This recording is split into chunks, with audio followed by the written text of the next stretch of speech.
30 سالہ عورت ہیں، میرڈ ہیں، یہ شادی شدہ ہیں۔ میں نے اپنی غیر شادی شدہ دوست کے بارے میں خواب دیکھا کہ ان کی شادی ہے اور میں ان کو اپنی ایک اور دوست کے ساتھ تیار کروانے کے لیے پارلر لے کے جاتی ہوں۔ انہوں نے لال رنگ کا لہنگا پہنا ہے اور بہت پیاری سی تیار ہوئی ہیں۔ پھر ہم انہیں واپس لے کر آتے ہیں۔ ہم بارات کا انتظار کر کے تھک جاتے ہیں۔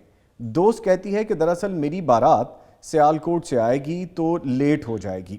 تھوڑی دیر بعد میں نے دیکھا تو وہ میک اپ اتار دیتی ہے۔ میں کہتی ہوں کہ آپ نے میک اپ کیوں اتار دیا؟ تو وہ کہتی ہیں کہ نماز کے لیے اتارا ہے۔ اس کے بعد میری آنکھ کھل گئی۔ جی ماشاء اللہ تبارک اللہ۔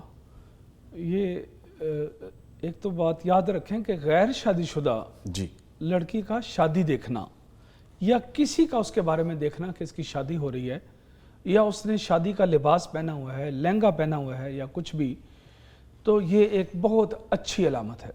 ٹھیک ہے، غیر شادی شدہ عورت کے بارے میں دیکھنا کہ اس کی شادی ہو رہی ہے، یہ بہت اچھی علامت ہے۔ اور یہ ساری علامات ہیں اس خواب میں جیسے آپ علامات فرما رہے ہیں۔ لیکن یہ دوسرے جہاں اس کی شادی ہوگی دوسرے شہر میں ہوگی شاید، یہ نظر آ رہا ہے، اور وہ بارات لیٹ بھی ہو سکے گی۔ اچھا، جی نظر آ رہا ہے ظاہری طور پر یہ ساری چیزیں اس کے مطابق ہیں۔ جی، لیکن جو کمال کی بات یہ ہے کہ ماشاءاللہ یہ لڑکی جو ہے یہ بہت نیک ہے۔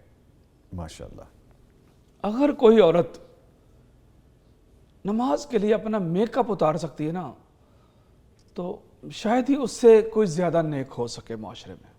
خواب کے اندر میک اپ اتارتی نظر آئی نماز کے لیے، جی جی، اس سے کوئی زیادہ نیک نہیں ہو سکتا۔ یہ تقوی کی کمال کی علامت ہے۔ خوبصورت بات ہے، خوبصورت بات تو ہے۔ ماشاءاللہ یہ لڑکی، اللہ اس کے نصیب اچھے کرے، یہ بہت نیک ہے اور دین پر چلنے والی ہے، نماز پڑھنے والی ہے اور نماز کی بہت زیادہ پابند ہے۔ ماشاءاللہ مجھے بہت خوشی ہوئی ہے اس کی۔ ماشاءاللہ ماشاءاللہ، یعنی خوش آئند خواب ہے۔ جی الحمدللہ۔ ٹھیک ہے۔